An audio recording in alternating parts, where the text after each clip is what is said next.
चलिए नेक्स्ट है पॉइजन।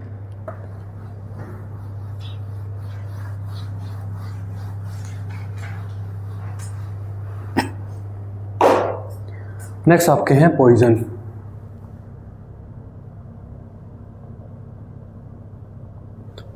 अब वो पॉइजन किसको बोलता है? ऐसे सब्सटेंस जो कैटालिटिक एक्शन को डिप्रेस कर देते हैं या सप्रेस कर देते हैं, है ना। मान लो हमने एक रिएक्शन में कैटलिस्ट डाला, उसने रिएक्शन के रेट को 1000 गुना कर दिया। अब हमने कोई सब्सटेंस डाल दिया जिससे कि रेट 1000 के बजाय अब 400 गुना ही हो रहा है, ठीक है। तो उस सब्सटेंस ने कैटलिस्ट के कैटालिटिक एक्शन को डाउन किया है। दो substance are known as poisons. देखिए, पॉइजन्स आर सब्सटेंस, पॉइजन्स, ये भी इंटेंशनली डाले जाते हैं। हाँ, poisons are substance, poisons are substance that decrease the activity of a catalyst, that decrease the activity of a catalyst। तो यहां पर देखिए, जैसे ये रिएक्शन होती है आपकी CH3 C triple bond CH plus H2 gas. अगर मैं यहां पर केवल निकिल प्लेटिनम पैलेडियम यही ले लेता हूं तो क्या बनेगा? सर एल्कीन, एल्कीन या एल्केन? एल्कीन, एल्केन बनेगा भाई। अच्छा एल्कीन पे रुकेगा तो जब मैं बोला। हाँ, एल्केन बनेगा। अगर मुझे एल्कीन तक रोकना है तो मुझे यहाँ पर डालना होगा सल्फर और क्विनोलिन और lead acetate CH3 CO twice Pb। ये अगर डालेंगे तो उस कैटलिस्ट की जो एक्टिविटी है वो डाउन हो जाएगी और ये फाइनली जो रिएक्शन है एल्कीन पर रुक जाएगी। तो CH3 CH double bond CH2। तो ये जो भी चीज़ें हमने यहाँ पे डाली हैं ये जो हैं ये पॉइजन है। अगर ये नहीं डालते तो उसकी रिएक्टिविटी ज़्यादा रहती और रिएक्शन फिर वहाँ पर रुकती नहीं। देखिए,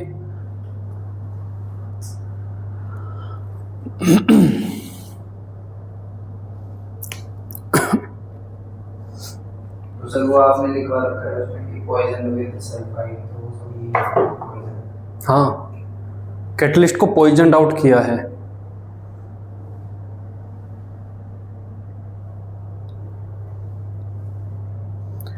कैटलिस्ट ना डालेंगे तो रिएक्शन बहुत स्लो रहेगी, कैटलिस्ट डालते हैं तो फिर डिजायर्ड प्रोडक्ट मिल नहीं रहा।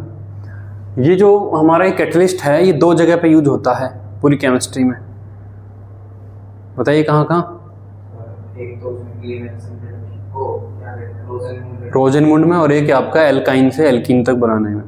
दो ये सेम ही रीजेंट है, लिंडार कैटलिस्ट, ठीक है। चलिए अब आगे लिखते हैं। कैटलिस्ट दो टाइप का बोला गया है, लिखिए। Catalysis can be broadly divided into two groups.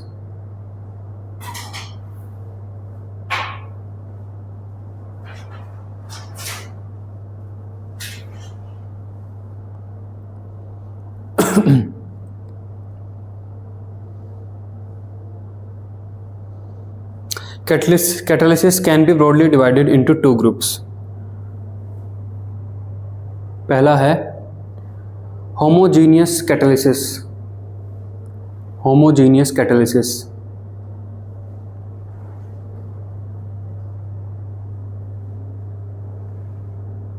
बंद कर देना फैन, एग्जॉस्ट फैन बंद कर दो।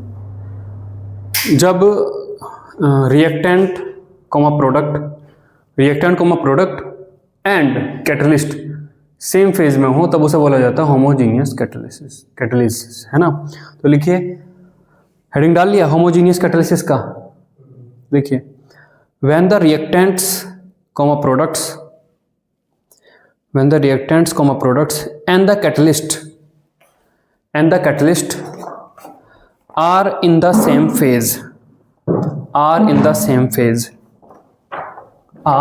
सेम फेज, ब्रैकेट में लिखिए, दैट इज। क्या फेज हो सकते हैं दोनों के? बोलिए जरा। दोनों गैस हो सकते हैं कि रिएक्टेंट प्रोडक्ट गैस और कैटलिस्ट भी गैस? रिएक्टेंट प्रोडक्ट लिक्विड और कैटलिस्ट भी product liquid, reactant product solid और कैटलिस्ट भी सॉलिड, तीनों। सॉलिड और लिक्विड हो सकते हैं गैसेस। लिक्विड पे लिक्विड बेटर होता है। क्यों? बहुत सारे रिएक्शन H+ से OH- से वे कैटलिसिस नहीं है वे। केवल मेटल कैटलिस्ट जो हमने कल पढ़ी वही केवल कैटलिस्ट है कि सॉलिड पे है? वो तो मैंने कल बताया था ना कि हेटेरोजीनियस कैटलिसिस का एग्जांपल मैं ले रहा हूँ। तो रिएक्टेंट प्रोडक्ट गैस और कैटलिस्ट भी गैस, ऐसा होगा?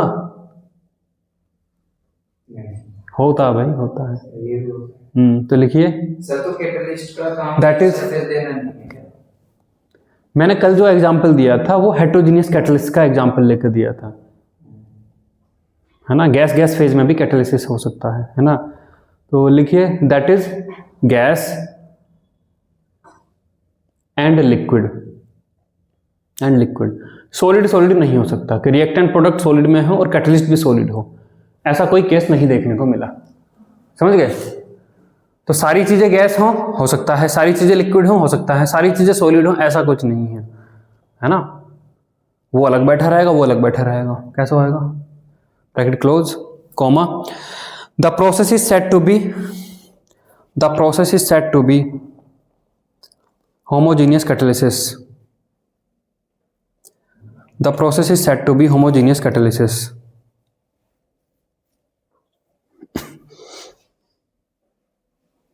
ठीक है, एग्जाम्पल में लिखिए 2 times of SO2 gas plus O2 gas, arrow के ऊपर NO gas, nitrogen oxide NO gas gives 2 times of SO3 gas. सब सेम फेज में है, ठीक है। नेक्स्ट लिखिए CH3COO C2H5 liquid, CH3COO C2H5 liquid ester है, प्लस H2O लिक्विड, एरो के ऊपर HCl liquid gives CH3COH liquid या एक्वस एक ही बात है ना, लिक्विड प्लस C2H5OH लिक्विड। ठीक है, सबके फेज लिक्विड हैं। नेक्स्ट लिखिए हेटेरोजीनियस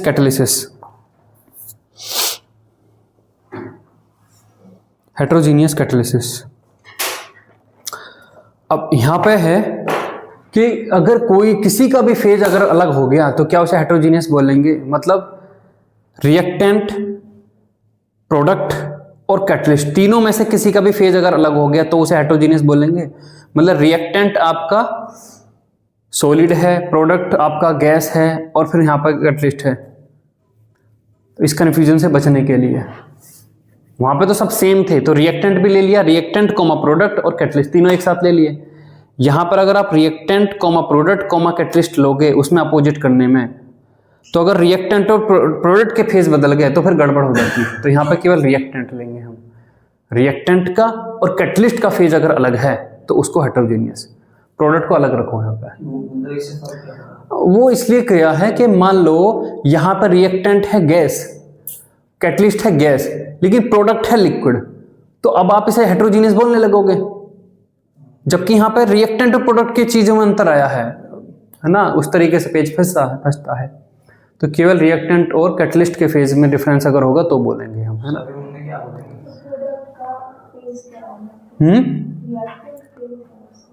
रिएक्टेंट और कैटलिस्ट के फेज के बेस पर डिसाइड होगा, प्रोडक्ट का फेज यहाँ पर कुछ भी हो रहा हो, ठीक है। और सर लेकिन होमोजीनियस होने के लिए प्रोडक्ट का भी वही फेज होना चाहिए जो रिएक्टेंट और कैटलिस्ट का है। यही था, ये मैंने ढंग से सोच साच के लिखा है, ये उसमें सेम ही होता है, सबके फेज सेम होते हैं उसमें।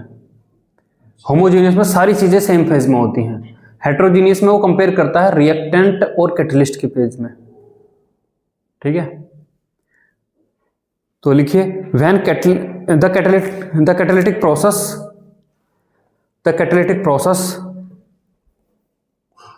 इन which the reactants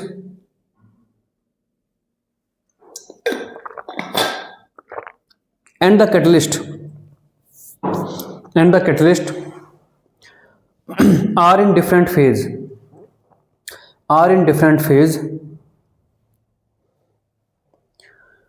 is known as heterogeneous catalysis.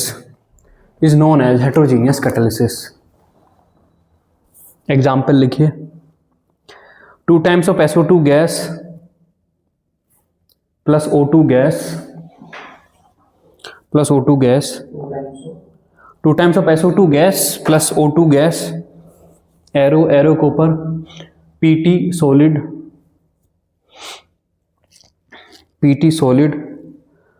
और gives 2 times of SO3 gas, 2 times of SO3 gas। ठीक है, एक और एग्जांपल लिखिए, N2 gas plus 3 times of H2 gas, arrow के ऊपर Fe solid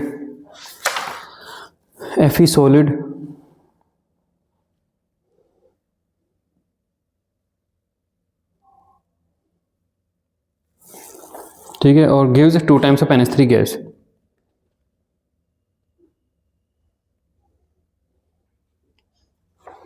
ठीक है, ये हुआ।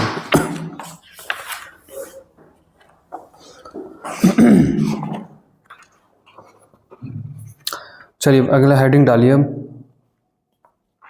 Important features of solid catalysts. जहां पर कैटलिस्ट सॉलिड फेज में होता है उसके लिए बात कर रहा है वो, है ना। कैटलिस्ट की भी अपने आप में बहुत बड़ी एक तरीके से दुनिया है, कैटलिस्ट पे लोग PhD तक करते हैं, तो हमारा जो सिलेबस में हम उतने पे बात करेंगे। ठीक है, important features of solid catalysts. जो सॉलिड वाला कैटलिस्ट होता है जैसे कि निकल, प्लेटिनम, पैलेडियम, ये सब कैटलिस्ट सॉलिड है ना, उसमें पहला लिखिए एक्टिविटी। हर चीज़ तो नहीं कह सकता, मतलब एक पर्टिकुलर टॉपिक को चूज करते हैं और उस पर कुछ उन्हें नया देना होता है जो अब से पहले नहीं हुआ है। हाँ, पहले वो टॉपिक जो है ढूंढा जाता है, कुछ इंटरनेशनल उसकी कुछ आर्काइव हैं जहाँ पे कि भैया इस पर कोई रिसर्च पहले से हुई है नहीं हुई है। अगर हुई है और आपने वही छाप छूप कर दे दी तो वो PhD नहीं मानी जाएगी। तो पहले टॉपिक होता है जिस पर नहीं हुई हो, है ना, तब उस पर आपको देना होता है। कैसे वो अप्रूव होती है, क्या वो है, मतलब बहुत ज़्यादा मुझे नहीं पता।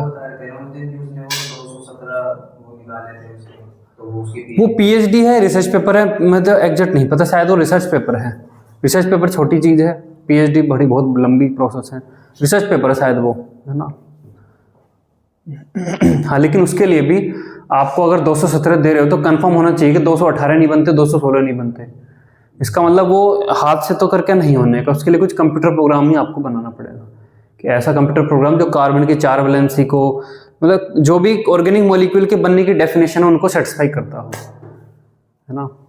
तो लिखिए, फर्स्ट लिखिए एक्टिविटी।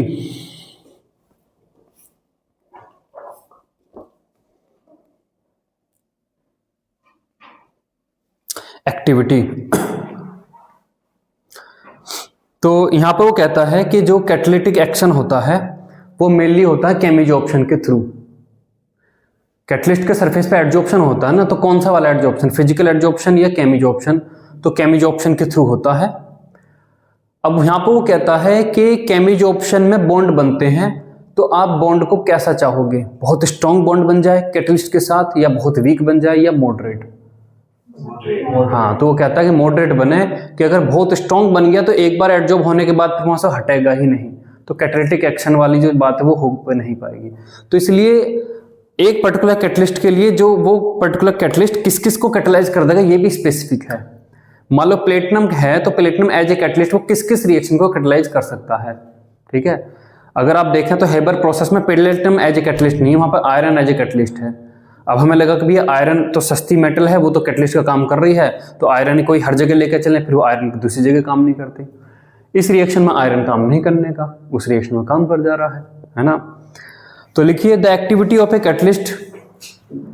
तो सर किसी गैस के एडजॉर्बेंट तो बहुत सारे हो सकते हैं, लेकिन कैटलिस्ट एडजॉर्बेंट तो बहुत सारे हो सकते हैं। ये रिएक्शन हो सकता है आयरन पर भी एडजॉर्ब हो जाए, लेकिन आयरन इसको कैटलाइज भी करेगा ये हम नहीं कह सकते, है ना। The activity of a catalyst depends upon the strength of chemisorption to a larger extent.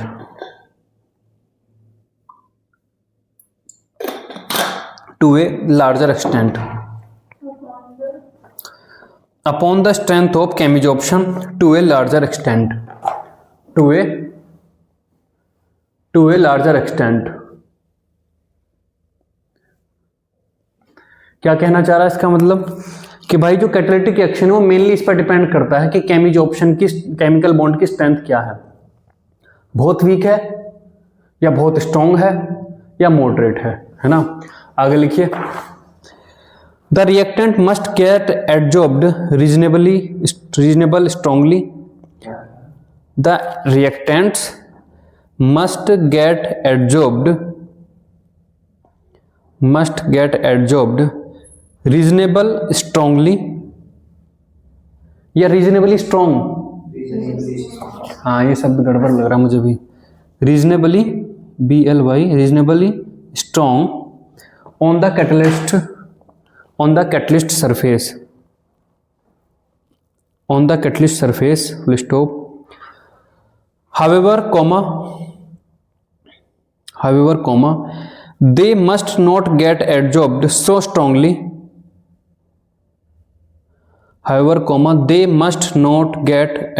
so strongly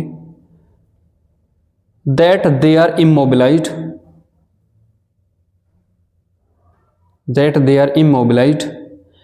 and other reactants are left with no space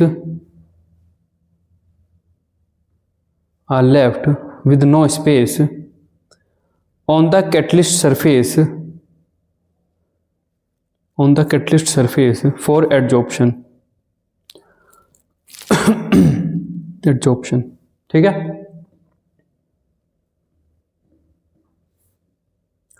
ना तो बहुत ज़्यादा स्ट्रांगली हो ना बहुत ज़्यादा वीकली, एक मॉडरेट कुछ वैल्यू होती है। ठीक, नेक्स्ट लिखिए selectivity.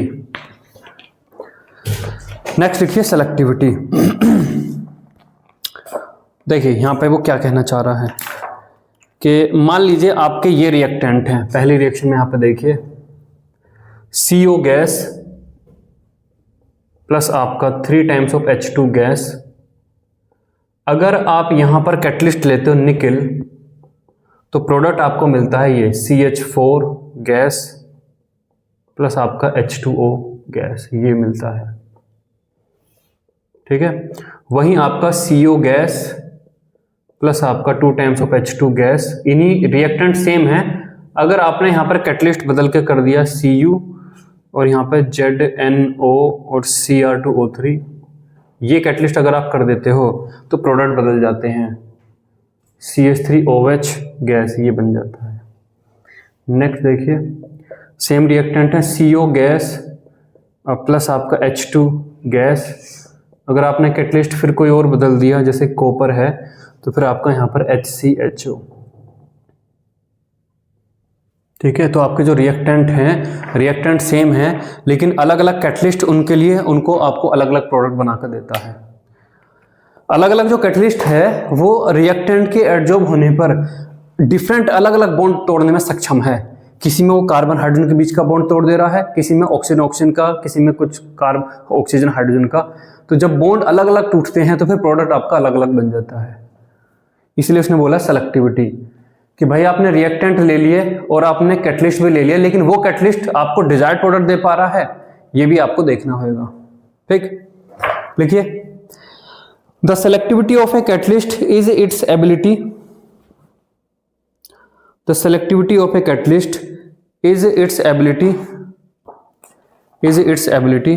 to direct a reaction to yield a particular product selectively comma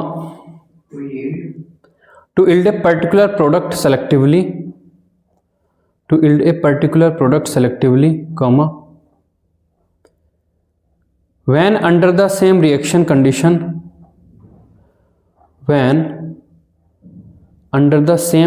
condition when under the same reaction conditions many products are possible, many products are possible, full stop, stop. Selectivity of different catalysts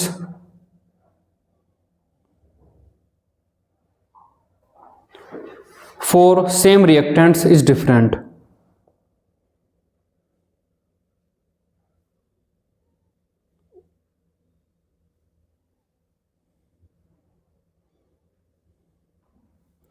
next लिखिए इसमें आगे, for example starting with H2 and CO,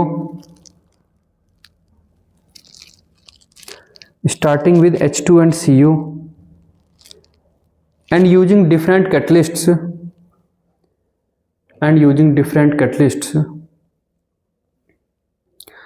we get different products, ये लिखिए।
ठीक है, इसमें आगे लिखिए 10, it can be inferred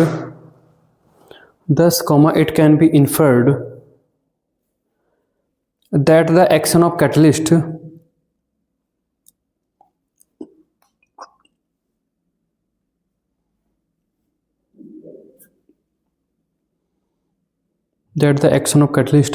is highly selective in nature.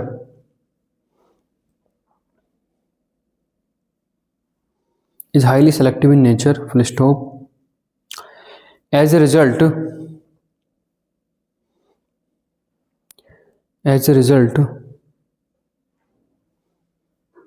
a substance which acts as a catalyst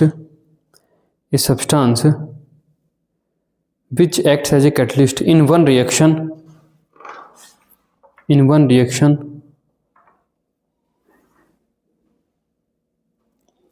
may fail to catalyze another reaction.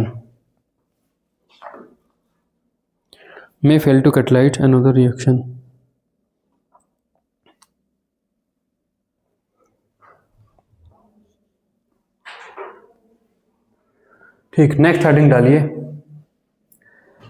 Shape selective catalysis by zeolites. Shape, ये heading मतलब ये 2 पॉइंट थे इसमें, पॉइंट 2 थे इसमें, बस अलग अगला पॉइंट है इसमें 2 ही पॉइंट से खत्म है अभी ये। नेक्स्ट हेडिंग डालिए अभी, ये इंडिपेंडेंट हेडिंग है ये, shape selective catalysis by zeolites, ZEOLITES, zeolites, zeolites, ZEOLITES, zeolites.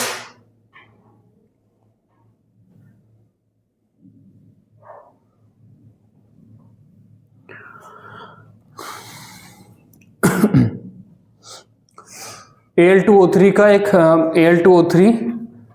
3 dimensional structure है, पोरस स्ट्रक्चर है, जिसमें कि कुछ एल्यूमिनियम के एटम को सिलिकॉन से रिप्लेस कर लिया। ये जियोलाइट्स हैं। जियोलाइट्स एक ऐसी 3 डायमेंशनल स्ट्रक्चर है जिसमें जो पोर साइज है वो एक पर्टिकुलर पिकोमीटर का है ना। जैसे हम जब स्पंजी की बात करते हैं तो स्पंजी में जो साइज है वो बहुत बड़ा, ठीक ठाक बड़ा रहता है, मान लो आप वो बोन चारकोल देखेंगे तो उसके जो पोर्स हैं वे आपको आंखों से भी दिख जाएंगे, तो आप समझ सकते हो कि वे जो है पिकोमीटर वगैरह की रेंज से तो बहुत बड़े हैं, वो कुछ मिलीमीटर या उस 0.1 मिलीमीटर तक के हैं, आंखों से दिख रहे हैं तो बहुत बड़े हैं। लेकिन कुछ आपके इस तरीके के कैटलिस्ट हैं जिन जो पोरस हैं, लेकिन उन पोर का साइज काफ़ी लिमिटेड है, इतना है कि कोई छोटा मॉलिक्यूल या थोड़ा और बड़ा मॉलिक्यूल ही मॉलिक्यूल तक लिमिट में है, वो इतने बड़े पोर्स हैं केवल। जैसे जो यहाँ पे जो साइज है पोर्स का वो 250 to 750 पिकोमीटर है, ठीक है। आपका नॉर्मल मान लो कैटालिटिक सरफेस है तो इस पर तो कोई बड़ा मॉलिक्यूल है वो भी आके एडजॉर्ब होएगा, छोटा है वो भी आके एडजॉर्ब होगा, है ना। आप चाहते हो कि जो छोटे 2-3 टाइप के मॉलिक्यूल हैं, आपके पास मान लो 10 टाइप के मॉलिक्यूल हैं मिक्सचर में, आप चाहते हो कि जो सबसे छोटे वाले 3 टाइप के मॉलिक्यूल हैं केवल वही कैटालिटिक एक्शन ले पाएं, बाकी 7 रुक जाएं, समझे। आपके पास एक गैसियस मिक्सचर है जिसमें कि 10 डिफरेंट साइज के मॉलिक्यूल हैं। अगर आप नॉर्मल कोई मेटल कैटलिस्ट लेते हो तो 10 के 10 गैस फेज के मॉलिक्यूल आके एडजॉर्ब हो जाएंगे, लेकिन आप 3 को छोड़ के बाकी 7 के साथ कोई इंटरेक्शन नहीं चाहते, तो आप चाहोगे कि वे 3 ही हों जो केवल एडजॉर्ब हो पाएं। अब उसको आप कैसे करोगे, तो वहां पे लिए जाते हैं शेप सेलेक्टिव कैटलिस्ट। तो शेप सेलेक्टिव कैटलिस्ट में पोर्स हैं, अब ये पोर 250 से लेकर 700 जो उसने लिखा उतने नैनोमीटर पिकोमीटर के हैं, तो जो छोटे साइज के मॉलिक्यूल है वो तो अंदर तक घुस जाएंगे, अंदर तक घुस के अपना कैटालिटिक एक्शन कर लेंगे, और जो बड़े होंगे वो बाहर ही रुक जाएंगे, है ना। तो ये इस तरीके की कैटालिसिस है। जैसे जो वो वियतनाम वार जो थी, वियतनाम वार में जो वियतनामी गोरिल्ला थे उन्होंने पूरी जमीन में अंदर अंदर सुरंग बना रखी थी बहुत, क्योंकि जिधर के जो एशियन लोग हैं वे थोड़ी सी उनकी हाइट साइज बॉडी साइज थोड़ा छोटा है ना। जो अमेरिकन वगैरह हैं वे ज़्यादा हट्टे कट्टे हैं, है ना। तो अब उन्होंने टनल भी अपने साइज के हिसाब से बना रखी थी, है ना। अब उन टनलों में अंदर जाएगा कौन, तो वहाँ पे जो अमेरिकन सोल्जर थे उसमें किसी दुबले पतले सोल्जर को पकड़ते कि तेरा शरीर ठीक है तू जाएगा अंदर, तो उन्हें जो है कुछ नाम भी दिया हुआ था, रेड सोल्जर या कुछ ऐसा। तो दुबला पतला सा कोई सोल्जर रहता तो वो सुरंग में अंदर अंदर चला जाता था, ठीक है। तो उसी तरीके से हमने यहाँ पर ऐसी कैटलिस्ट के अंदर जो सुरंग है उनका साइज लिमिट कर रखा है, तो उतने से बड़ा मॉलिक्यूल बाहर ही रुक जाएगा, वो कैटालिटिक एक्शन ले ही नहीं पाएगा। इसी को बोलते हैं शेप सेलेक्टिव कैटालिसिस, ठीक। तो लिखिए, a catalytic reaction which depends upon a catalytic reaction which depends upon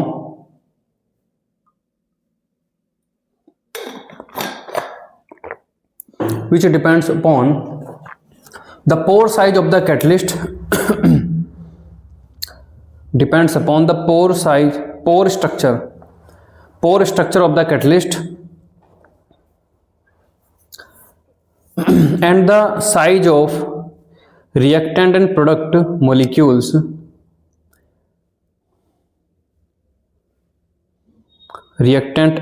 molecules is called shape selective catalysis.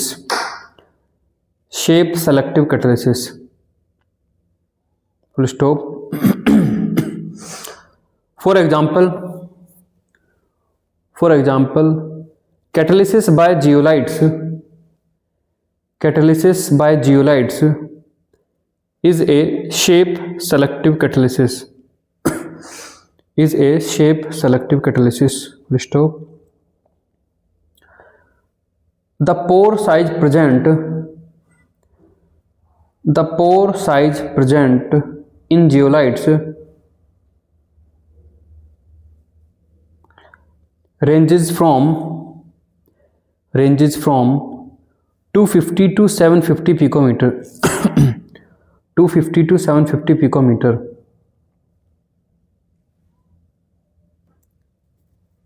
और 2-3 पॉइंट्स और लिखिए।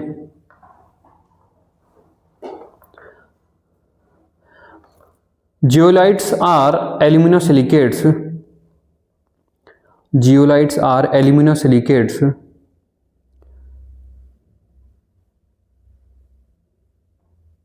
अच्छा, सिलिकॉन से एल्यूमिनियम रिप्लेस किया है, उल्टा बोल दिया था मैंने।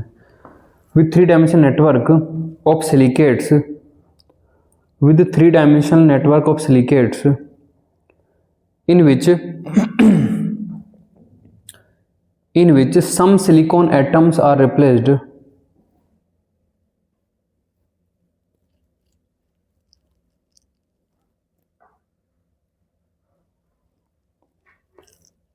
by aluminum atoms giving Al-O-Si framework.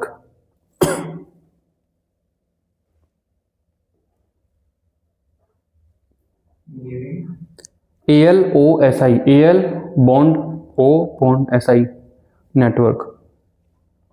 Uses, next line में लिखिए uses.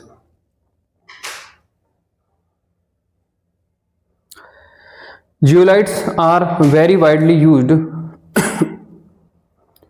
Zeolites are very widely used as catalyst in petrochemical industry.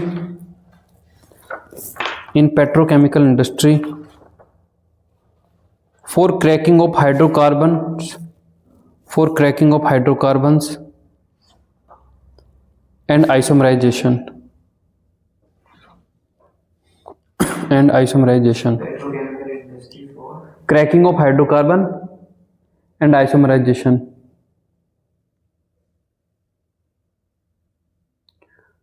ZSM5 is important catalyst for petrochemical industry.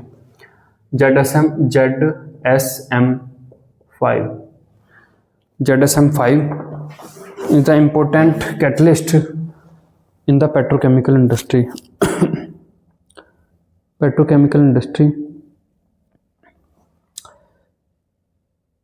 Full stop.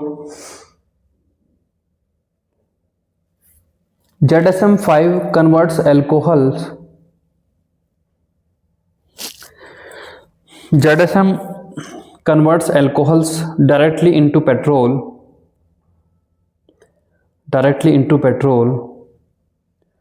by dehydrating them to give a mixture of hydrocarbons. Full stop. खत्म. ये आ गया. Next लिखिए. Some important catalytic process. Next heading डालिए some important catalytic process.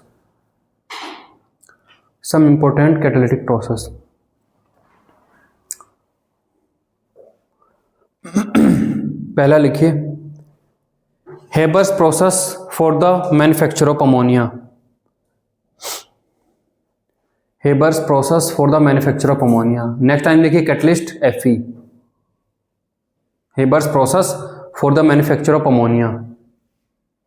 Next time में लिखिए catalyst Fe.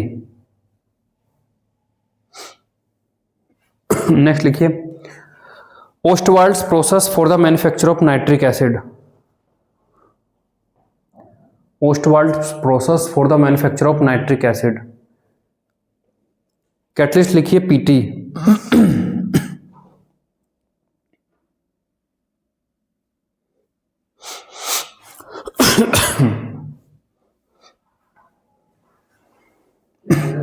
PT platinum. Next लिखिए contact process for the manufacture of sulphuric acid. Contact process for the manufacture of sulphuric acid.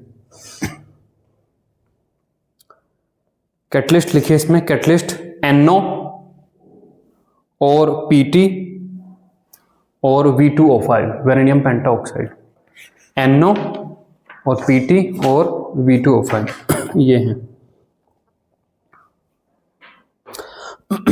Next heading डालिए characteristics of catalytic reactions. Characteristics of catalytic reactions. contact process manufacturing. H2SO4 बनाने के लिए for the manufacture of sulphuric acid.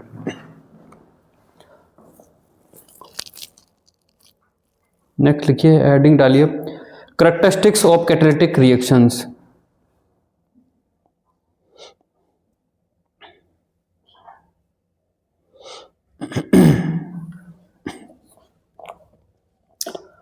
पहला लिखिए इसमें a catalyst remain unchanged in mass and chemical composition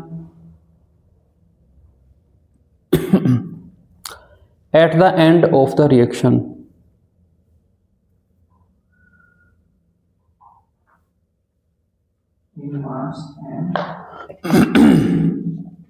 In mass and chemical composition at the end of the reaction.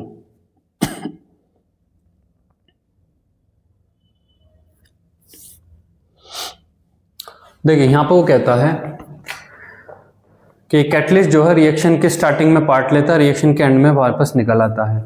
तो quantitatively तो वो उतनी ही अमाउंट है, 10 ग्राम तो 10 ग्राम का 10 ग्राम ही है।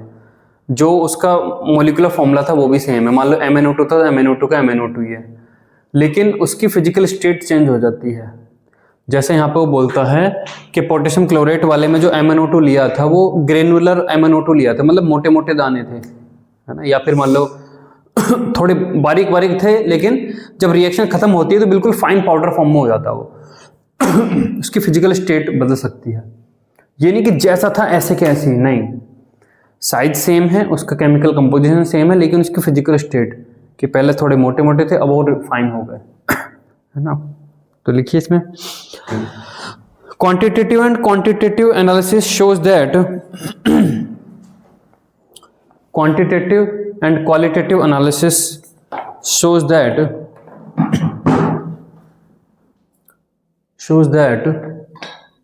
a catalyst undergoes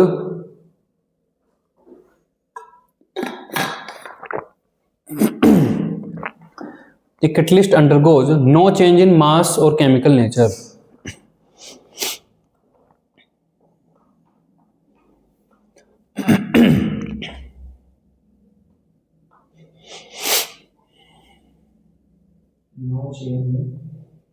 No change in mass or chemical nature. ये तो बोला आपने पिछले ये तो बोला सर पिछले पॉइंट में।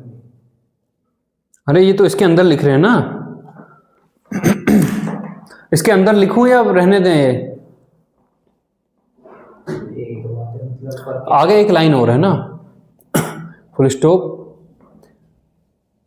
However, it may undergo a physical change.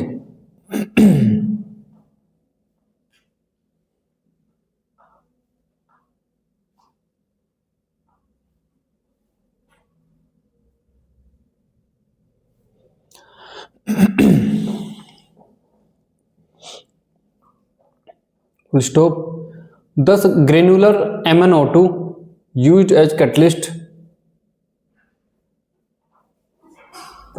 Thus, granular MnO2 used as catalyst in decomposing of KClO3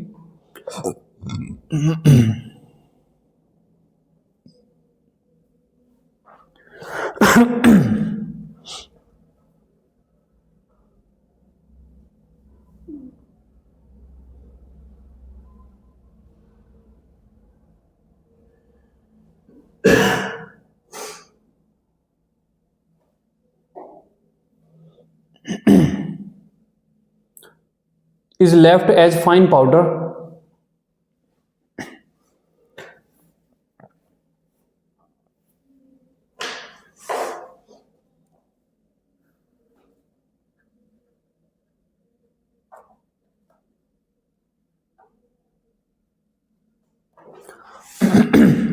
at the end of the reaction. At the end of the reaction. ठीक है, next लिखिए amount of catalyst. Amount of catalyst क्या character next point है इस characteristic के अंदर, amount of catalyst. देखिए amount में वो कहता है कि जो कैटलिस्ट की अमाउंट है वो बहुत ज़्यादा वेरिएबल है, ठीक ठाक वेरिएबल है। बहुत सारी रिएक्शंस हैं जिसमें कि बहुत स्मॉल अमाउंट ऑफ कैटलिस्ट की जरूरत पड़ती है। कई बार रिएक्शन में लिखता भी है कैटलिटिक अमाउंट, ऐसा लिखता है। जैसे वो रिएक्शन नहीं है जहाँ पे वो लिखता है RCHO फिर NaOH के साथ RCHO plus HCN NaOH bracket के अंदर कैटलिटिक अमाउंट। तो वो कहता है कि NaOH इतना लेना जैसे कैटलिटिक अमाउंट में लिया हो, तो मतलब कैटलिटिक अमाउंट काफ़ी कम होती है। तो जनरली जो कैटलिस्ट है उसकी अमाउंट रिएक्टेंट्स के रेस्पेक्ट में काफ़ी कम होती है। जैसे कि वो बोलता है, जो हम ये लेते हैं डिकम्पोजिशन ऑफ हाइड्रोजन पेरोक्साइड में जो प्लेटिनम कैटलिस्ट है उसकी अमाउंट रिएक्टेंट से 1/10 मिलियंथ मतलब 1 डिवाइड बाय 10⁻7 टाइम्स होती है, तो भी काम चल जाता है। 10 मिलियंथ मतलब 1 मिलियन में 10⁻6 तो 10⁻7। लेकिन बहुत सारे रिएक्शन ऐसे हैं जैसे फ्रीडल काप रिएक्शन, उसमें जो AlCl3 कैटलिस्ट होता है वो कहता है कि वो लगभग आपको बेंजीन के मास का लगभग 30% लेना पड़ता है, तब रिएक्शन आपकी चल पाती है। तो बहुत सारे केसेस में बहुत कम है, कुछ केसेस में ज़्यादा भी है। तो लिखिए, sometimes a trace of metal catalyst is required.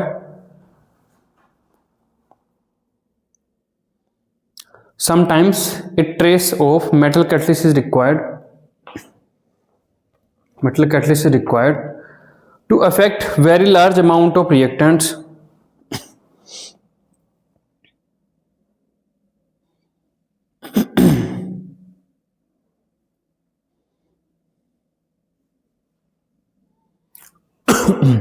Next time लिखिए, on the other hand,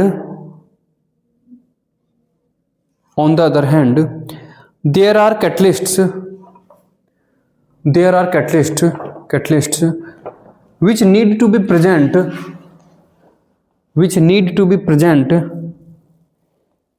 in relatively large amount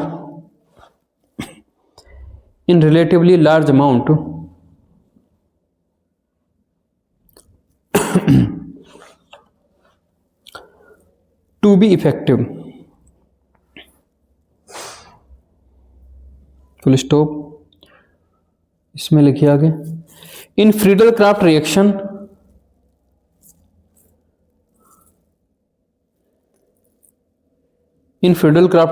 anhydrous AlCl3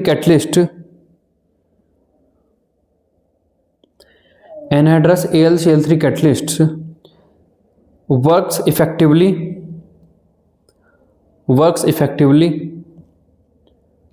when present to the extent of 30% of the mass of benzene. 30% of the mass of benzene.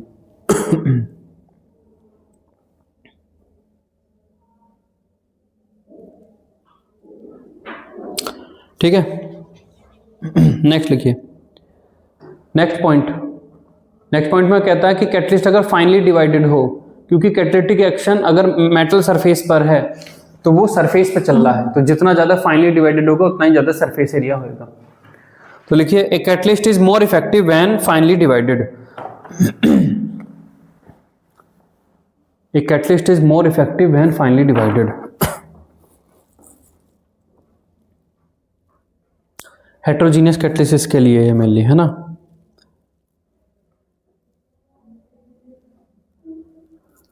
लिखिए,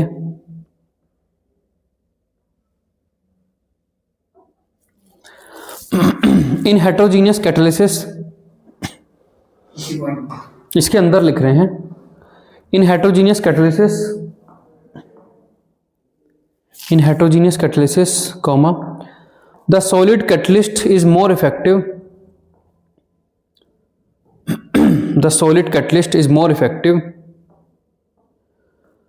when in a state of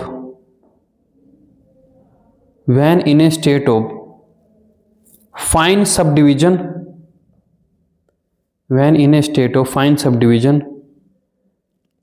then it is used in bulk full stop. Finely divided nickel is better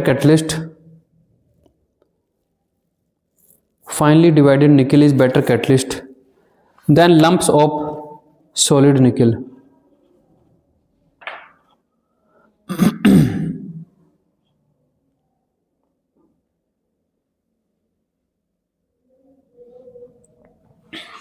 ठीक है, चलिए आगे। Next point, a catalyst is specific in its action. Next point है, a catalyst is specific in its action. Next heading है ये, fourth.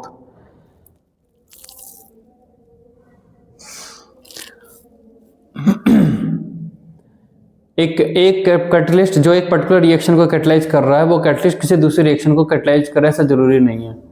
वही बात कह रहा है इसमें। लिखिए, when a particular catalyst works for one reaction,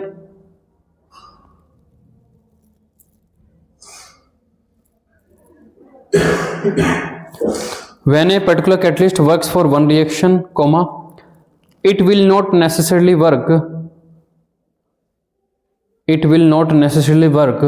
for another reaction. It will not necessarily work for another reaction. In fact, same reactant के लिए एक कैटलिस्ट अलग प्रोडक्ट देगा, दूसरा कैटलिस्ट अलग प्रोडक्ट, जो यहाँ पे लिखा हुआ है ना। तो लिखिए, डिफरेंट कैटलिस्ट कॉमा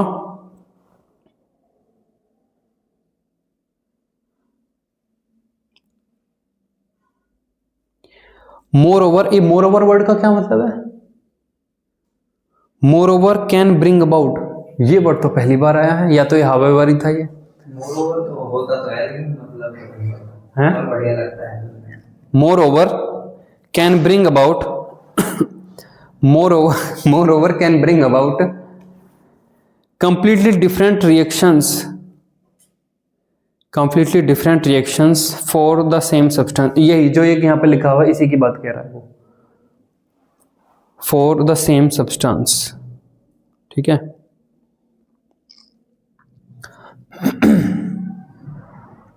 सर तो कोई तो कैरेक्टरिस्टिक होती होगी कि पता लगा सके कि इस रिएक्शन का ये कैटलिस्ट होगा, ऐसा तो सर फिर ऐसे थोड़ी ना कि जब जांच रहा नहीं, ऐसा डायरेक्ट मतलब इतना भी आसान नहीं है कि आप किसी फीचर को लगा के हाँ ये कैटलिस्ट काम कर जाएगा। सर तो वही तो जब बहुत सारे हिट एंड ट्रायल वाले केस हैं कैटलिस्ट के। तो अच्छा, तो डाल के देखा तो मतलब जो देख रहा था कि इस रिएक्शन एग्जैक्ट तो मैं नहीं बता सकता, लेकिन कैटलिस्ट की एग्जैक्ट वो नहीं है कि ये कैटलिस्ट काम कर जाएगा, है ना। कैटलिस्ट पे तो अपना बहुत सारी वही कि ये नया कैटलिस्ट मिला है ऐसे। आपसे लिटिल आर्ट कैटलिस्ट देख लो आप, इतनी मतलब परम्यूटेशन कॉम्बिनेशन ही बहुत ज्यादा है कि उसके साथ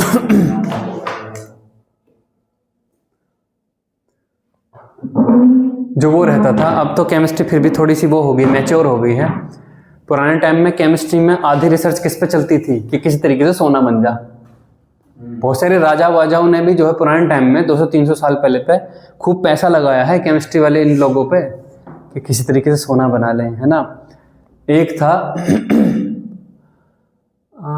उसने जो से लगा कि जो पेशाब होता है वो पीला होता है, तो इसके अंदर कुछ पीली चीज मतलब सोना हो सकता है। उसने दुनिया भर का पेशाब लिया और उबालना शुरू किया। उसमें बाद में उसे क्या मिला? बाद में उसे मिला यूरिया।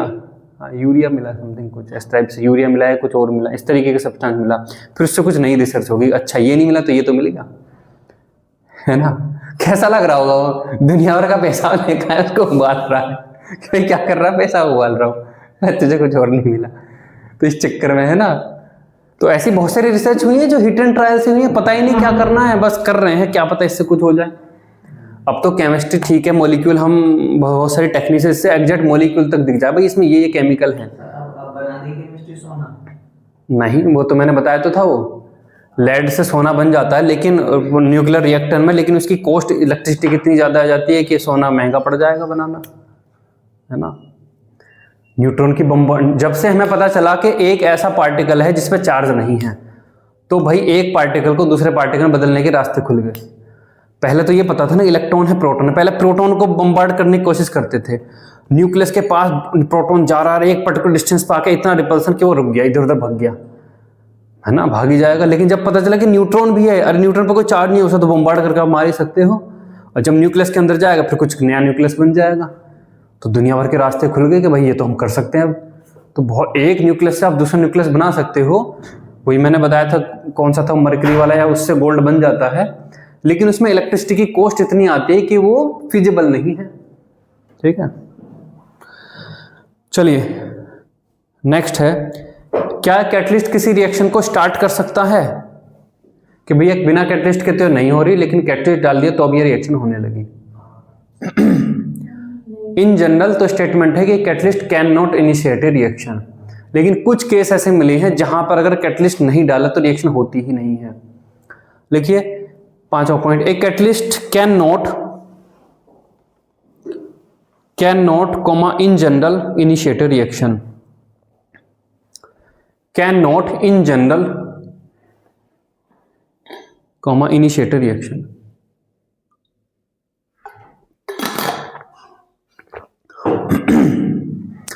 इन जनरल मतलब 99% केस में कैटलिस्ट किसी रिएक्शन को स्टार्ट नहीं कर सकता। अगर रिएक्शन नहीं हो रही तो कैटलिस्ट डालने के बाद भी रिएक्शन नहीं हो रही। कैटलिस्ट के लिए रिएक्शन होनी चाहिए ये, लेकिन कुछ केस ऐसे मिले हैं जहां पर कैटलिस्ट डालने के बाद रिएक्शन हो जाती है और कैटलिस्ट के बिना रिएक्शन वो होती ही नहीं है। तो लिखिए in most cases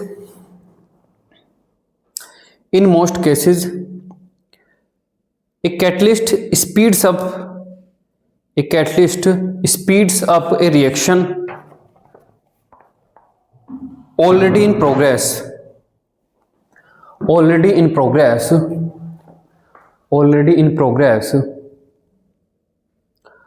and does not initiate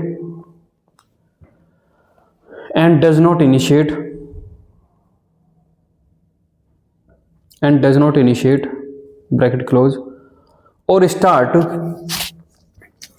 bracket close है ना, does not initiate ब्रैकेट के अंदर लिखना है और start bracket close the reaction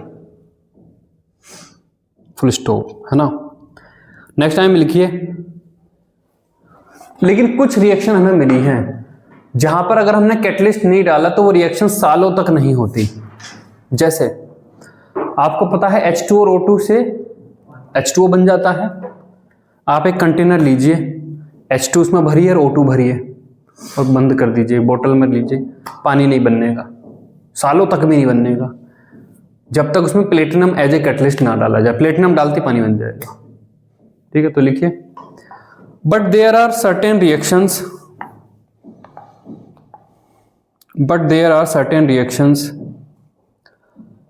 where the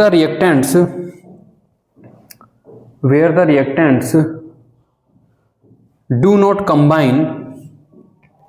लेकिन पानी से वापस H2O2 नहीं बनाई जाती, एनर्जी लगेगी, इलेक्ट्रोलिसिस करना पड़ेगा और फिर जो हाइड्रोजन बनेगी उससे तो एनर्जी जो हमें फिर दे पाएंगे वो ज़्यादा होगी उससे। नहीं, कैसे ज़्यादा हो जाएगी? इलेक्ट्रोलिसिस करने में जितनी एनर्जी लगी है उससे जो हाइड्रोजन बनी और उससे जो वाटर बन के जो एनर्जी निकल ली वो हाइड्रोजन जला के, हाँ हाइड्रोजन जला के पानी तो बनेगा, हाँ वही तो कम होएगी। अगर ज़्यादा होती तो फिर तो हमारे पास अनलिमिटेड सोर्स हो गया और ले भैया ये तो फिर तो कुछ भी करते रहो। पानी में क्या है, 10 जूल खर्च करिए 20 जूल निकल रही है, फिर तो मैं इंजन बना दो, कितना ही सब बना दो फ्री में। किससे चल रहा है इंजन? पानी से। किससे हमने बिजली बना, इससे जो हमने जो है एनर्जी बनाई उससे हमने बिजली बना दी, बिजली से वापस है, तो फिर अनलिमिटेड सोर्स नहीं हो जाएगा। सर फिर मतलब पॉसिबल ही नहीं है पानी को ऐसा मतलब हाइड्रोजन ऑक्सीजन तोड़ के एनर्जी की तरह। अगर ऐसा हो गया तो फिर तो एक ब्लैक बॉक्स हो गया जिससे एनर्जी बाहर निकल सकती है और अंदर आपने कुछ नहीं डाला, ऐसा ही हो गया ना। इस कमरे में मैं इलेक्ट्रोलिसिस लेके बैठा हूं और H2 मतलब कि H2 और O2 की रिएक्शन लेके बैठा हूं, यही ना, और रूम में से बाहर एनर्जी नहीं दे रहा हूं मैं। ऐसा हो गया तो फिर तो वही है, energy can neither be created nor can be lost, उसका वायलेशन हो गया, होने का ही नहीं ऐसा। लिखिए but there are certain reactions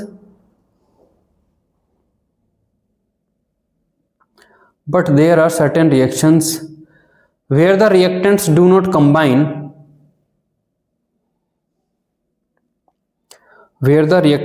not combine for very long period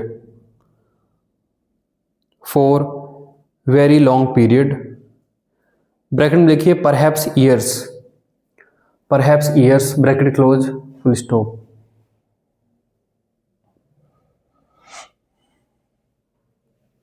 लिखिए नेक्स्ट लाइन में लिखिए 2 times of H2 plus O2, 2 times of H2 gas plus O2 gas, arrow के ऊपर रूम टेम्परेचर, नो रिएक्शन। समझे? H2 और O2 को आप high temperature पर करोगे तो कंबशन हो जाएगा। H2 में आग नहीं लग जाती है, H2 को जला के H2 हाइड्रोजन वाली इंजन नहीं है, हाई टेम्परेचर पे तो H2 जल जाती है O2 के साथ। रूम टेम्परेचर पर अगर एक कंटेनर में आपने H2O2 भरी तो समझे, हाई टेम्परेचर नहीं, नो रिएक्शन। नेक्स्ट लाइन में लिखिए 2 times of H2 gas plus O2 gas, 2 times of H2 gas plus O2 gas, arrow arrow के ऊपर room temperature comma PT black platinum black, room temperature और comma platinum black, PT black बोलते हैं इसको, H2O।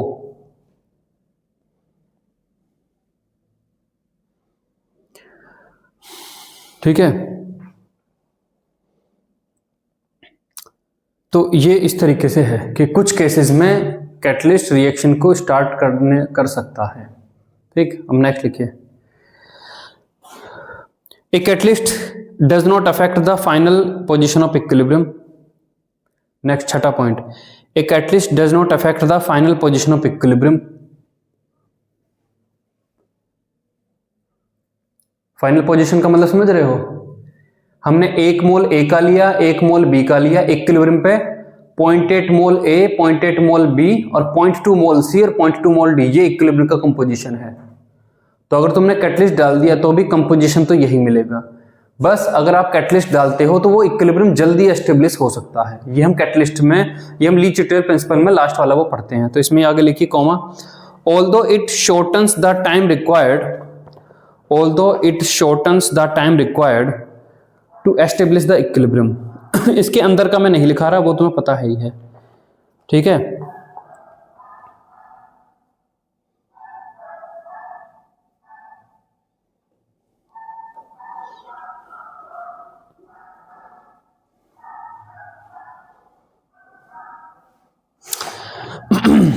चलिए ये हो गया। नेक्स्ट है एंजाइम कैटालिसिस।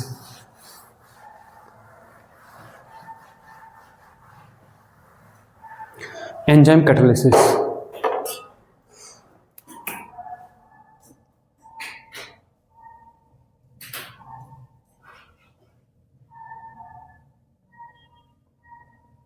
एंजाइम कैटालिसिस,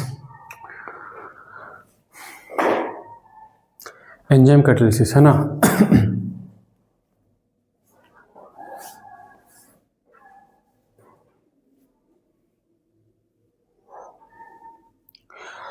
जो भी बायोकेमिकल रिएक्शंस, जो भी सब्सटेंस बायोकेमिकल रिएक्शंस को कैटालाइज करते हैं उन्हें बोलते हैं एंजाइम कैटालिसिस। उन्हें बोलते हैं एंजाइम, और इस फिनोमेना को बोलते हैं एंजाइम कैटालिसिस। ठीक है, एक तो वो रिएक्शन है जो लेबोरेटरी में होने वाली केमिकल रिएक्शंस हैं, एक है वो जो बायोलॉजिकल बॉडी में होती हैं, आदमी, शेर, कुत्ता, जानवर, तोता, चिड़िया, इन सब में जो होती हैं। तो उनमें बहुत सारी जो रिएक्शंस हैं जो कैटलाइज होती हैं, बायोकेमिकल रिएक्शन, उन्हें कैटलाइज करने के लिए जो कैटलिस्ट लगते हैं उन्हें बोलते हैं एंजाइम्स। उन्हें उसे फिनोमेना को बोलते हैं एंजाइम कैटालिसिस। लिखिए, enzymes are protein, enzymes are protein that acts as biological catalysts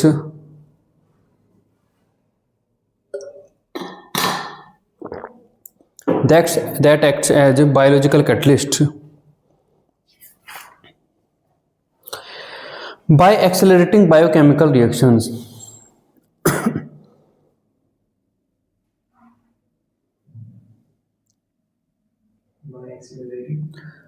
biochemical reactions,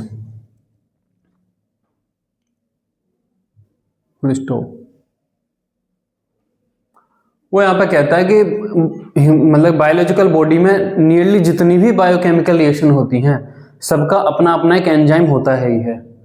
her reaction को मतलब कि लाइफ को सस्टेन करने के लिए जितनी बायोलॉजिकल रिएक्शन की स्पीड चाहिए उसके लिए कैटलिस्ट की जरूरत पड़ती है ही है। देखिए, almost all metabolic processes, almost all metabolic processes, almost all metabolic processes in the cell need enzyme catalysis, need enzyme catalysis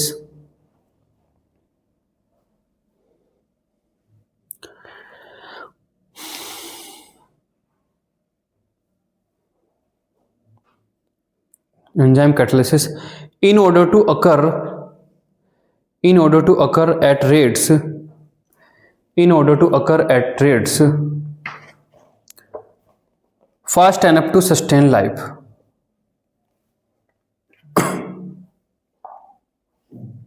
fast enough to sustain life।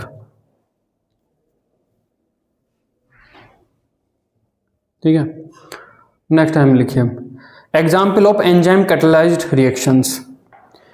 Examples of enzyme catalysed reactions. पहला लिखिए inversion of cane sugar.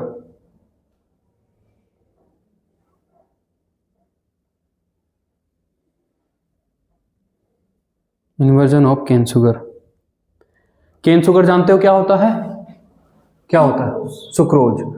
Sucrose बना होता है glucose और fructose से। तो अगर sucrose का हाइड्रोलिसिस कर रहे हैं, हाइड्रोलिसिस का मतलब सुक्रोज प्लस H2O का एक मॉलिक्यूल और वो बन जाएगा ग्लूकोज प्लस फ्रक्टोज। तो हमें क्या करना होगा? हाँ, या तो अगर केमिस्ट्री लैब में करो तो आप उसमें एसिड डाल दो तो टूट जाएगा, लेकिन बायोकेमिकल रिएक्शन एसिड थोड़ा कहाँ से बनाएगी? तो उसे चाहिए होता है इन्वर्टेज एंजाइम, है ना।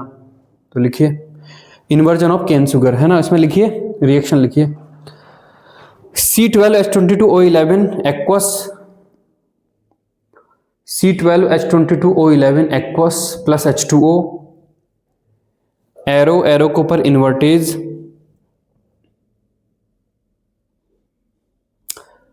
Gives C6H12O6 aqueous, C6H12O6 aqueous, उसके नीचे लिख लीजिए glucose plus plus plus bracket में प्लस ग्लूकोज और प्लस C6H12O6 एक्वस, उसके नीचे लिख लीजिए माइनस फ्रक्टोज, माइनस फ्रक्टोज। दोनों को ऐसा कंबाइन करते हुए, दोनों को ऐसा कंबाइन करते हुए नीचे लिख लीजिएगा invert sugar. 1:1 mixture of glucose और फ्रक्टोज को बोलते हैं इन्वर्ट शुगर। उसमें पढ़ाया था मैंने बायोमोलिक्यूल में, है ना। जो सुक्रोज होता है उसका इस पे रोटेशन प्लस में होता है, इन दोनों का कंबाइंड माइनस में, तो रोटेशन प्लस से माइनस पे आ जाता है, तो इन दोनों के मिक्सचर को बोलते हैं इन्वर्ट शुगर, है ना। नेक्स्ट टाइम देखिए source of enzyme yeast, source of enzyme yeast और हैशटैग हाउ टू रिमेंबर, कैसे याद रखोगे इसको? ग्लूकोज और फ्रक्टोज के 1:1 मिक्सचर को बोलते हैं इन्वर्ट शुगर, और इन्वर्ट शुगर बनानी तो इन्वर्टेज लगेगा, है ना। तो लिखिए ग्लूकोज प्लस फ्रक्टोज ब्रैकेट में 1:1, ग्लूकोज प्लस फ्रक्टोज ब्रैकेट में 1:1 is known as invert sugar.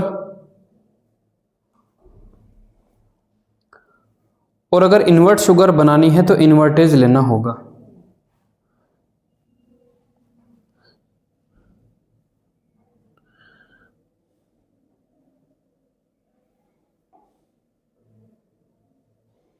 ठीक है, नेक्स्ट लिखिए conversion of glucose into ethyl alcohol.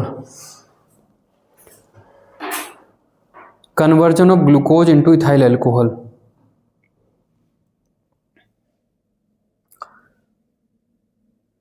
Glucose से हम बना सकते हैं इथाइल अल्कोहल।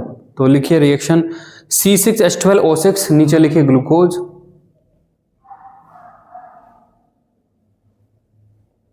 एरो एरो के ऊपर जाइमेज, ZYMASE जाइमेज, और लिखिए 2 times of C2H5OH plus 2 times of CO2, 2 times of C2H5OH plus 2 times of CO2।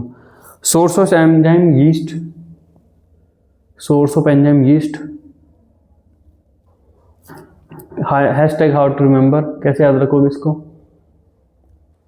कैसे याद रखोगे इसको?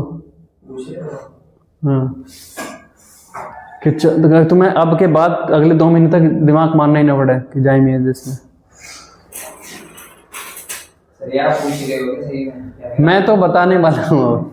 देखिए एथाइल अल्कोहल बन रहा है तो मतलब आप आज जाम लगाया जाए, और जाम का मतलब जाइमेज, है ना। तो लिखिए इथाइल अल्कोहल बन रहा है। जब इथाइल अल्कोहल बन ही रहा है, भट्टी में क्या चल रहा है भाई? आज शराब बन रही है, तो जाम लगाया जाए आज शाम को, है ना। इथाइल अल्कोहल बन रहा है मतलब आज जाम, इथाइल अल्कोहल बन रहा है मतलब आज जाम, ब्रैकेट में लिखिए जाइमेज लगाया जाए।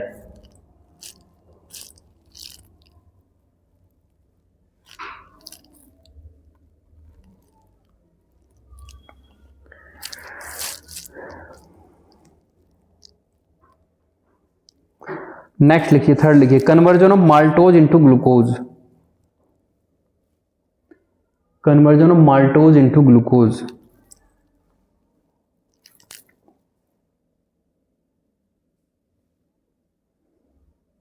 माल्टोज क्या है बताना जरा, क्या होता है maltose? Alpha alpha glucose alpha disaccharide है पॉलीसेक्राइड है? Dice disaccharide. उसमें कौन सा लिंकेज है? अल्फा 1,4 माल्टोज को लिखते हैं एम अल्फा टोज, तो भी तो हाँ। तो लिखिए माल्टोज, एरो एरो के ऊपर माल्टेज और गिव्स ग्लूकोज।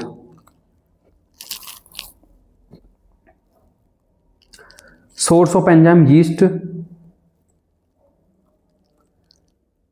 और इसका तो आसान बनाते रहता है बस बैठा बैठा है। ये ऐसे ही उठा लिया उसमें से या फिर कुछ डाला उसमें। ये सोर्स का मुझे नहीं अच्छा समझ में आया कि सोर्स में मतलब कि इसके अंदर सारे एंजाइम मिल जाते हैं, क्या है ना। इसका मुझे पता है कैसे याद रखना है, हाउ टू रिमेंबर। इसका तो आसानी, माल्टोज है तो माल्टेज, माल्टोज है तो माल्टेज है। माल्टोज के लिए माल्टोज के लिए माल्टेज, ये हो गया तो लिख लीजिए माल्टोज के लिए माल्टेज। इसमें और क्या है, माल्टोज है माल्टेज आ गया एंजाइम, इसमें कितना भूलोगे? मुझे लगा कुछ और नहीं इतना ही है इसमें। नेक्स्ट लिखिए conversion of starch into maltose.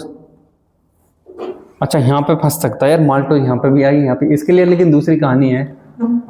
Conversion of starch into maltose. Glucose, glucose का डाइमर होता है माल्टोज, और माल्टोज का फिर पॉलीमर एक तरीके से बोलें तो स्टार्च होता है ना। स्टार्च लिखिए, स्टार्च एरो एरो के ऊपर डाइटेज। डाइटेज की स्पेलिंग है DIATAC, DIATAC diastase gives maltose. Source of enzyme malt, source of enzyme malt, malt हाँ। हैशटैग हाउ टू नंबर कैसे याद रखेंगे? जब भी स्टोर वो आया है, स्टार्च आया, तो हमने क्या बनाया है? स्टोर्च। ये जो टॉर्च है हमारी, इस टॉर्च में कितनी बैटरी है? कितनी? हाँ तो इसमें 2 बैटरी, 2 का मतलब डाई, और डाई है तो डाइटेज आ गया। वैसे तो सर 2 बैटरी नहीं है, एक तो एक बैटरी होती है। एक की डबल, एक की 2 बैटरी डलती हैं टॉर्च में। अच्छा, और 2 बैटरी में फिर क्या था? अमाइलोज और माइलोपेक्टिन था। 2 बैटरी इसलिए थी ना, डबल एक ही, एक से अमाइलोज एक से अमाइलोपेक्टिन। पिछली कहानी याद नहीं है तो ये वाली भी खराब हो जाएगी। क्यों? टॉर्च में तो 2 बैटरी याद है ना, कि टॉर्च में 2 बैटरी डाली है हमने हर बार। हाँ, एक ही बात। 2 डाली है, 2 का मतलब या तो 2 ए है और या फिर डाई है, डाई का मतलब डाइटेज है। कुछ तो याद रहेगा ही। देखिए इस टॉर्च ब्रैकेट में लिखिए स्टार्च,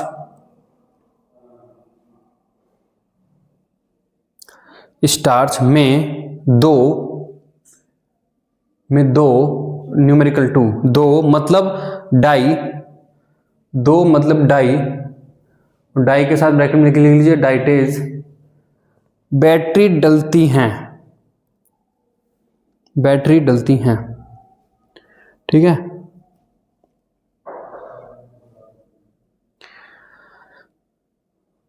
नेक्स्ट लिखिए decomposition of urea into ammonia and carbon dioxide.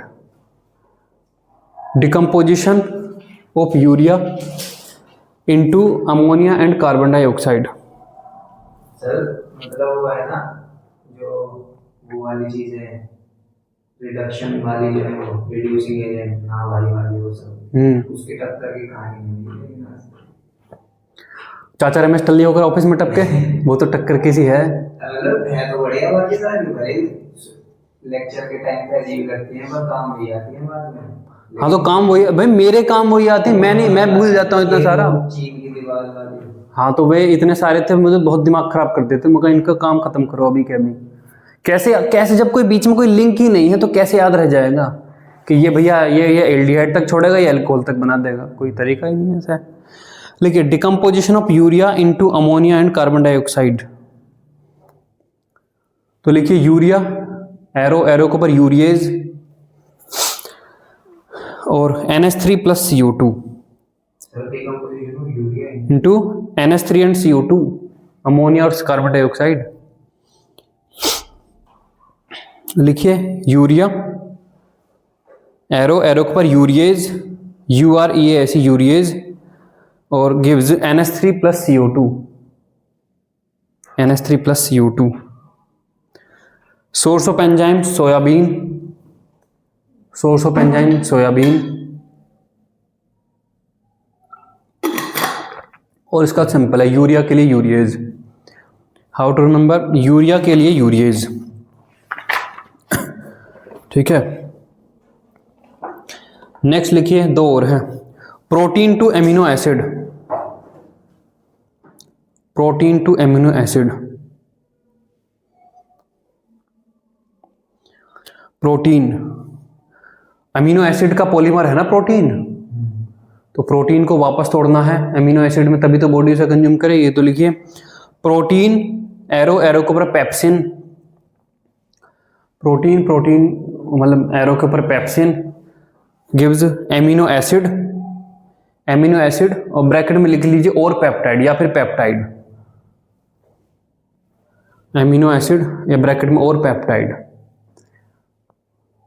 तो source of enzyme stomach, stomach में ही बनता है ये। हैशटैग हाउ टू रिमेंबर, कैसे याद रखोगे इसको। जब हम पिज्ज़ा खाने जाते हैं तो पिज्ज़ा पर होता है चीज़, और चीज़ बना होता है किसका, चीज़ में होती है प्रोटीन।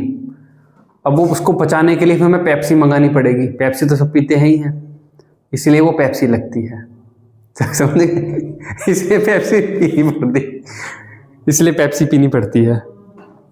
देखिए पिज्ज़ा पर होती है चीज़,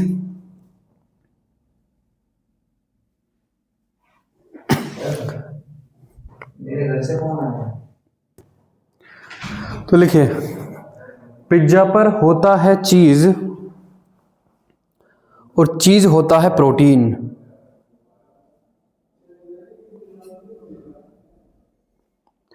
कॉमा, और उसके साथ पीते हैं पेप्सी, और उसके साथ पीते हैं पेप्सी।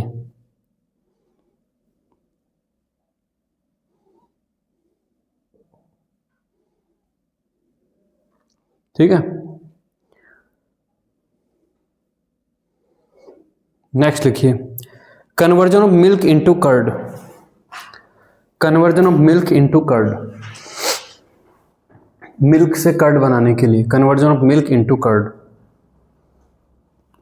तो मिल्क से कर्ड बनाने के लिए कौन सा वो लगता है एंजाइम, लैक्टेज, नहीं, मिल्क लिखिए, मिल्क एरो एरो के ऊपर लैक्टोबैसिली, लैक्टोबैसिली है, बैक्टीरिया होता है। अब उसे बैक्टीरिया बोलोगे या एंजाइम बोलो, एंजाइम एंजाइम एक्शन है वो, एंजाइम एक्शन है ये। मिल्क, मिल्क के ऊपर lactobacilli, LACTO lacto, BACILLI lactobacilli, gives curd.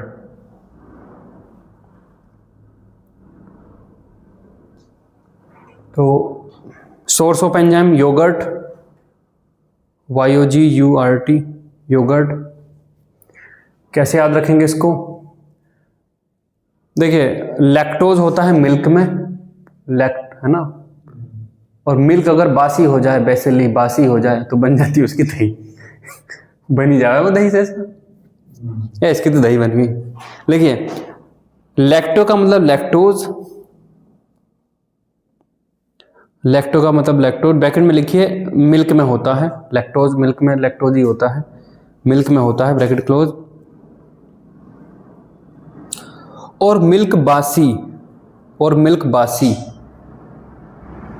और मिल्क बासी, बासी के साथ ब्रैकेट में लिख लीजिए bacilli, BACILLI bacilli, bracket close, हो जाए तो उसका दही ही तो बन जाता है, तो उसका दही ही तो बन जाता है। ठीक है, तो ये थे, है ना।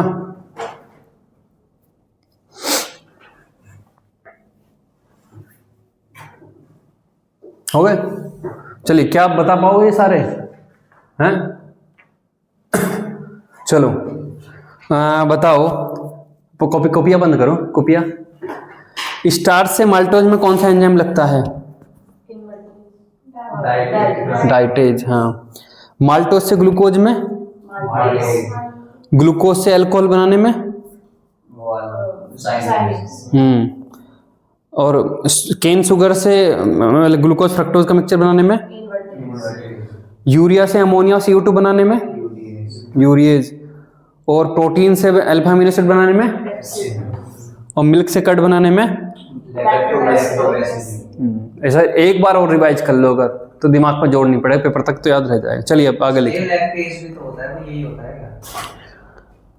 लैक्टोज होता है, लैक्टेज, हाँ लैक्टेज भी कुछ तो होता है, होता तो है, कुछ तो होता है, लैक्टेज भी कुछ तो होता है, तो देखना पड़ेगा यहाँ है ना, देख लूंगा मैं, अगर वो कि कुछ और हुआ तो मैं उसे भी लिखा दूंगा। चलिए हेडिंग डालिए, characteristic of enzyme catalysis, characteristic of enzyme catalysis.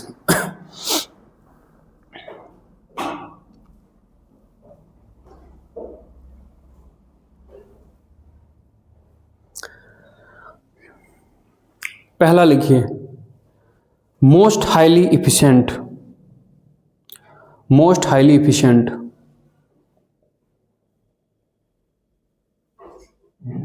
Most highly efficient. यहां पर वो कहता है कि अगर एंजाइम का एक मॉलिक्यूल है तो वो पर मिनट रिएक्टेंट के कितने मॉलिक्यूल को स्पीड अप कर देता होगा। एंजाइम का एक मॉलिक्यूल रिएक्टेंट के कितने मॉलिक्यूल को हर मिनट कन्वर्ट कर देता होगा। लगभग 1 मिलियन को, इतनी ज्यादा इसकी वो है पकड़ इसकी, है ना। तो लिखिए 1 molecule of an enzyme may transform 1 molecule of an enzyme 1 molecule of an enzyme may transform 1 million molecules 1 million, million का मतलब होता है 10 की power 6, 1 million molecules of the reactant per minute।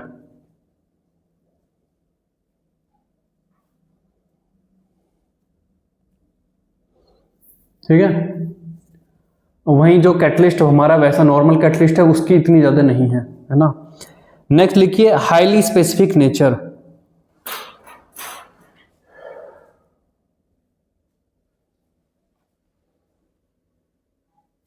एक पर्टिकुलर एंजाइम कितनी बायोकेमिकल रिएक्शन को catalyse कर सकता होगा।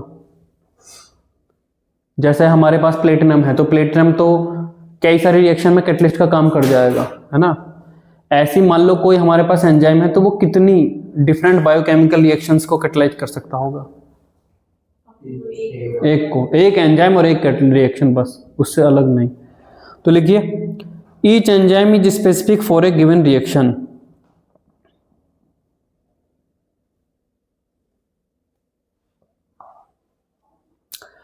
That is, one enzyme cannot catalyze more than one reaction.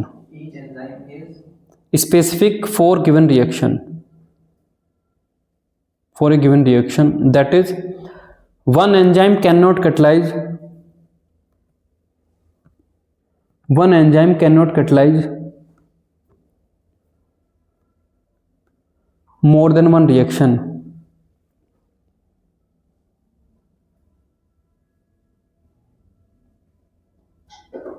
Full stop, है ना। नेक्स्ट लिखिए, highly active under optimum temperature.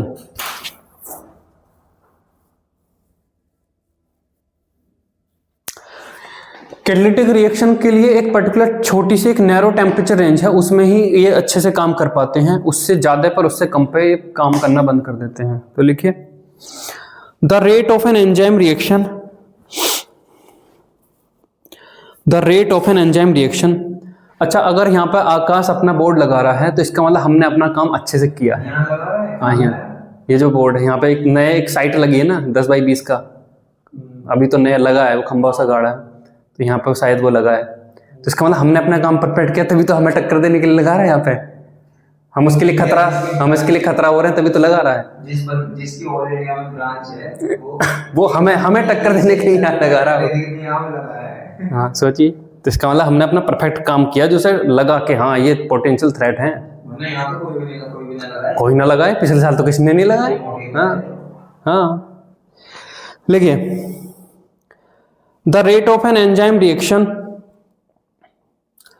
The rate of an enzyme reaction, video में बोल रहे हो सर आप? तो वीडियो में कोई क्या कर लेगा हैं? हमारा तो सच है, हमने रिजल्ट दिए, हमने काम करते हैं हम।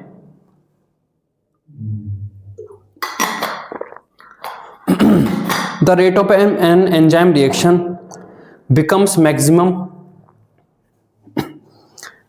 maximum at a definite temperature, becomes maximum at a definite temperature called the optimum temperature,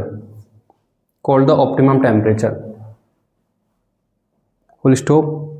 The optimum temperature range for enzymatic activity is, the optimum temperature range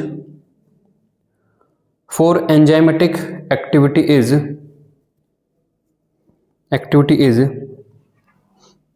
25 to 37 degree centigrade, 25 to 37 degree centigrade. ये एक बहुत narrow सी range है जिसमें catalyst अपनी maximum performance दे पाता है ना?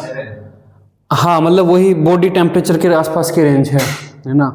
Next लिखिए, highly active under optimum pH, highly active under optimum pH. देखिए, एंजाइम किससे बना है? प्रोटीन से बना है। प्रोटीन में भी खुद एमाइड ये सब लिंकेज है ना? उसमें अल्कोहल ग्रुप है। एंजाइम के अंदर प्रोटीन है तो प्रोटीन में उसमें OH ग्रुप है, फिनोल ग्रुप हो सकता है, बहुत सारे ग्रुप्स हैं उसमें, कार्बोक्सिलिक एसिड ग्रुप है।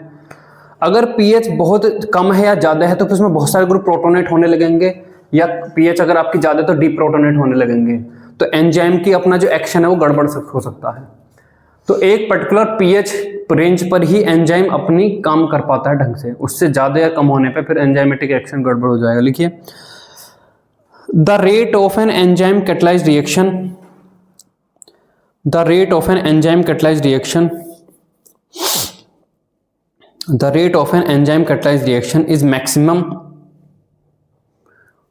Maximum at a particular pH, is maximum at a particular pH called optimum pH,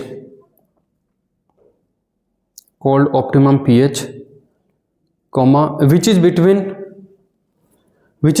pH value 5 to 7, which is between pH value 5 to 7, full stop। देखिए, एक जो है 1990 के आसपास में गवर्नमेंट ने बहुत बड़े स्केल पे वो लॉन्च किया था बायोगैस का, गांव में बायो गोबर गैस लगाने वाला, लेकिन वो जो है मतलब बहुत ज़्यादा सक्सेसफुल नहीं हो पाया। क्यों? क्योंकि उसे लगाने पर किसानों को जो भी है ट्रेनिंग नहीं दी कि भाई इसे चलाना कैसे है।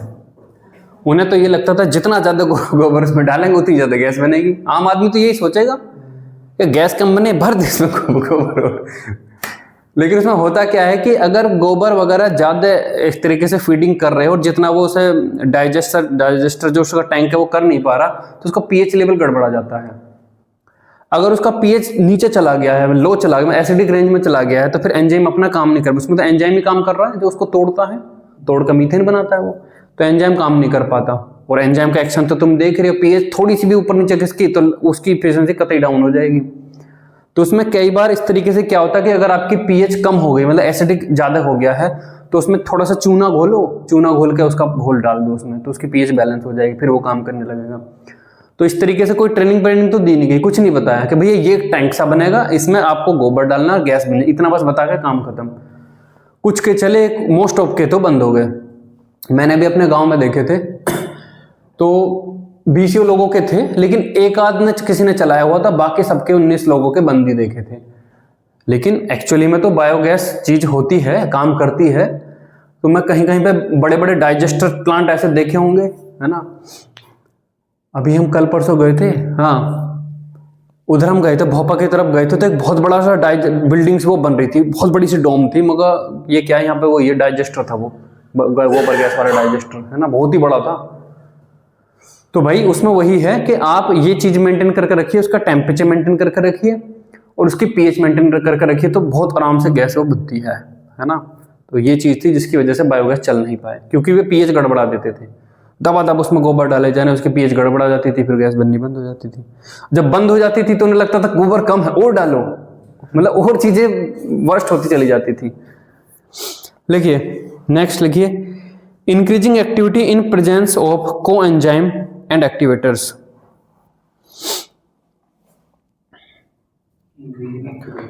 In presence of coenzymes, enzyme को भी और ज्यादा, और एक तरीके से एंजाइम को भी एक पर्टिकुलर प्रोटीन अगर उसके साथ में है तो वो और उसके एंजाइमिक एक्शन को बढ़ा देता है। In the presence of coenzyme and activators,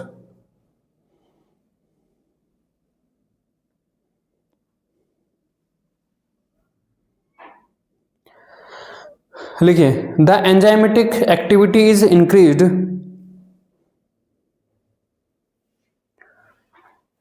the enzymatic activity is increased in the presence of vitamins। Vitamins को वाइटा प्लस एमीन्स ये भी बोलते हैं ना, वाइटामिन्स, वाइटामिन्स, हाँ जो भी है। लेकिन उसमें एनसीईआरटी में लिखा है कि ये पुरानी डेफिनेशन है, क्योंकि पहले ये लगता था कि उसमें अमीन्स है, लेकिन अब नहीं है ऐसा। ठीक है, तो कुछ और भी, तो comma these are known as coenzymes, तो increase in the presence of vitamins, vitamins comma these are known as coenzymes. तो कोएंजाइम्स विटामिन्स की हेल्प से हो जाती है। और नेक्स्ट टाइम लिखिए activators are generally metal ions, activators are generally metal ions such as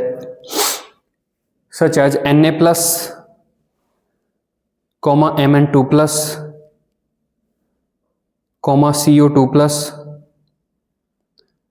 Cu2 plus, etc. These metal ions,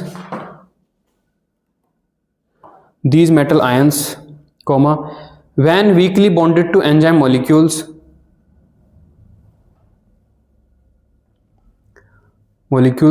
increase their catalytic activity. Weakly bonded to enzyme molecules, increase their catalytic activity. Increase their catalytic activity. Full stop. Amylase in the presence of sodium chloride. Amylase in the presence of sodium chloride, that is Na plus ions,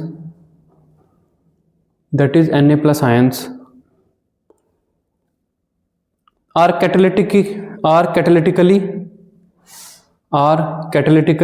very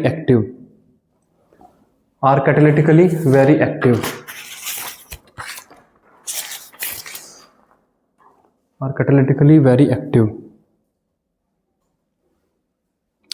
ठीक है, full stop. Next लिखिए influence of inhibitors and poisons. ये भी inhibitor और इनमें भी inhibitor और poison वाला कॉन्सेप्ट है। Influence of inhibitors and poisons लिखिए like ordinary catalysts, comma enzymes are also inhibited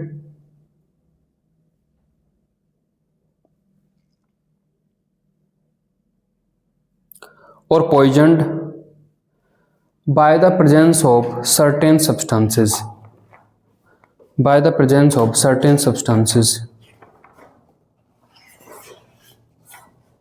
ठीक है, ठीक, आधा हो गया चैप्टर अब ये।